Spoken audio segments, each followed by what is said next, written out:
Alrighty, what is going on, guys? Welcome back to another episode of What's Next. As today we will be discussing the Los Angeles Lakers. Now, of course, they finished as the number 7 seed, lost in the first round against the Phoenix Suns in 6 games. Was it 5 games? It might have been 5. Of course, mainly due to injuries between LeBron and Anthony Davis. LeBron had that ankle injury midseason caused by Solomon Hill. I don't know why I included that in there, but he was out for most of this. He was out for a bit of less than half the season. Only played 45 out of 72 games. In those 45 games, he did average 25, 8, and 8. So he is the biggest factor on this team of why they perform so badly. Or not why they performed, but why the team without LeBron performed so badly. And Anthony Davis, of course, he was also out with that Achilles strain. As soon as he got into the playoffs, he looked like he was getting back to the normal Anthony Davis, but it was the groin injury that kept him out for most of the Phoenix series too. But there's been some commotion going around. Is this the end of the Lakers era? Is this the time for the post-LeBron era? I said that the Lakers only have maybe one, you could argue two more chances left. I mean, being chances by seasons. LeBron's getting up there in age, only he's 36, 37, and I don't really think he's going to be performing like this, averaging 25, 8, and 8 in these games that he's playing for much, much longer. And it's going to come down to these final couple seasons whether the Lakers can make a push for the championship or will they maybe just focus on the future. But there's not really a way to focus on the future when you have two superstars who are in their primes. I mean, I would not say LeBron's in his prime right now, but he is just insane right now, as Anthony Davis is probably in his prime.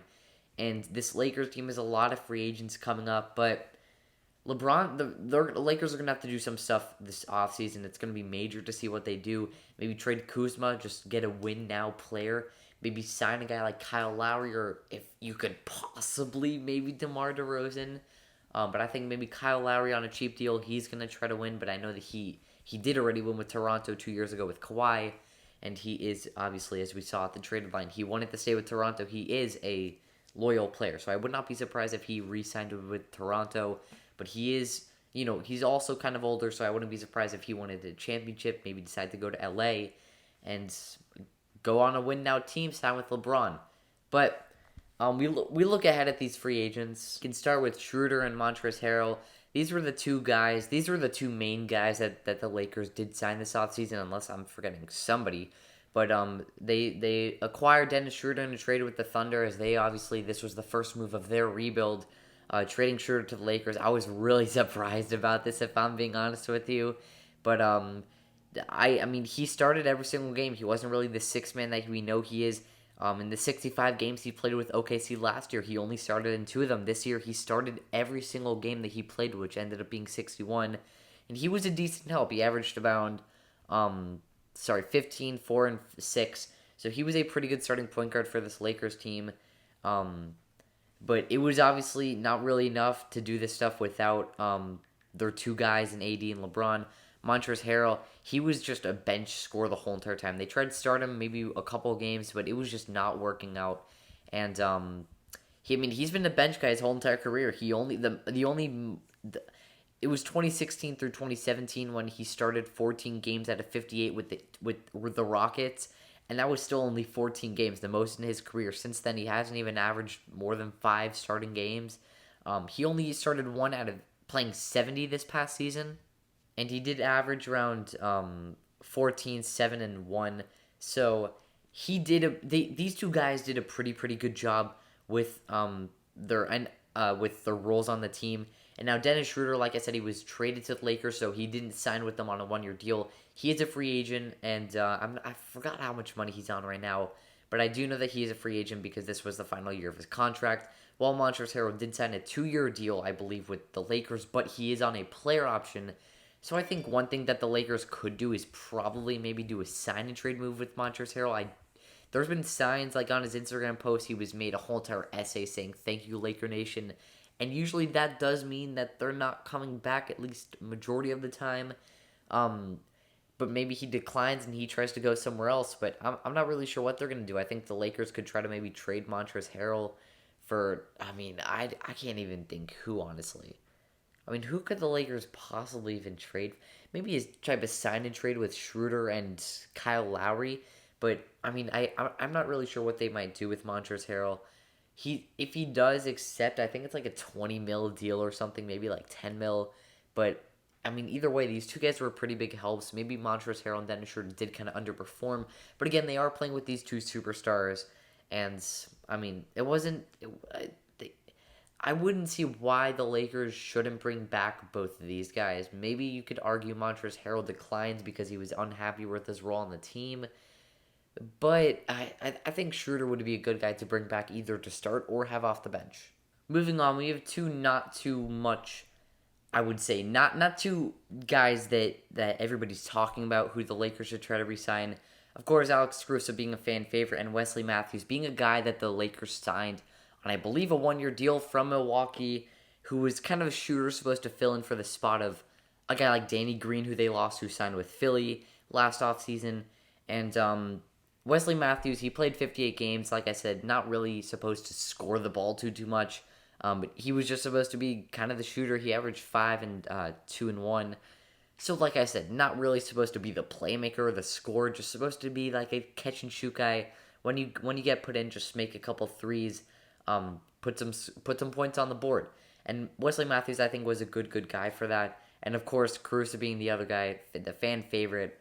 He averaged 6, 3, and 2 and 3.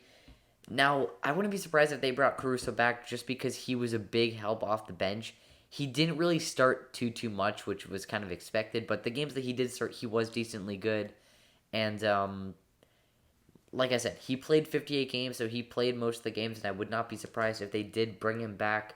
Same with Wesley Matthews, but I think that if they're going to be trying to looking for like a win now guy, I'm not sure if they would focus on a guy like Wesley Matthews, just a small part of this team. I think that they would focus on a bigger guy, like I was saying previously, maybe Kyle Lowry, and if they have a chance, maybe DeMar. Last but not least, we have two guys that the Lakers picked up during the season.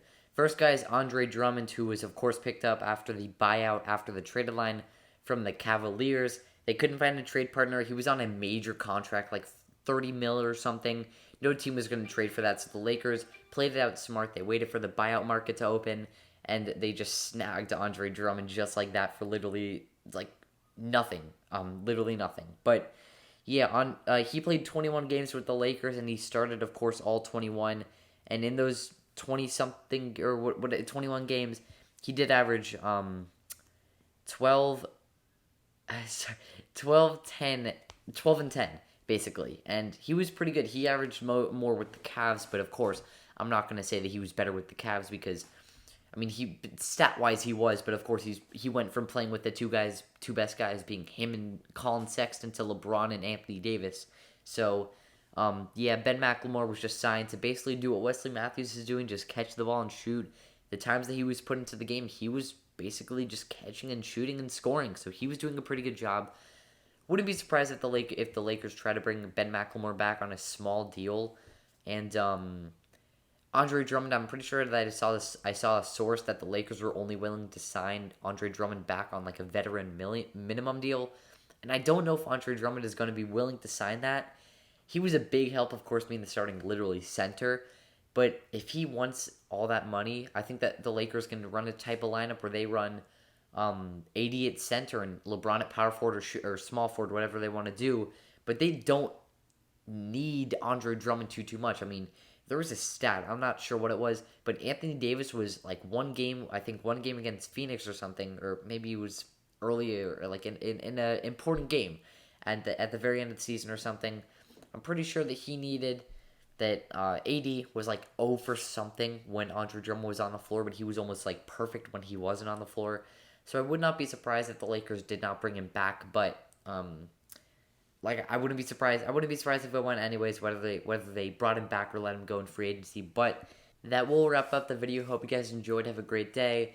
By the way, I am recording this late on Saturday, and I'm probably posting it on Sunday because I am actually going on vacation. We're still going to try to get those daily uploads out, but yeah, just because I won't be able to record on Sunday, we're just going to be posting this video. We will have the After the Buzzer probably coming. The After the Buzzer for Saturday night is probably up with the Jazz and Clippers game coming to a close soon, so we'll see you in the next one, which is probably tomorrow.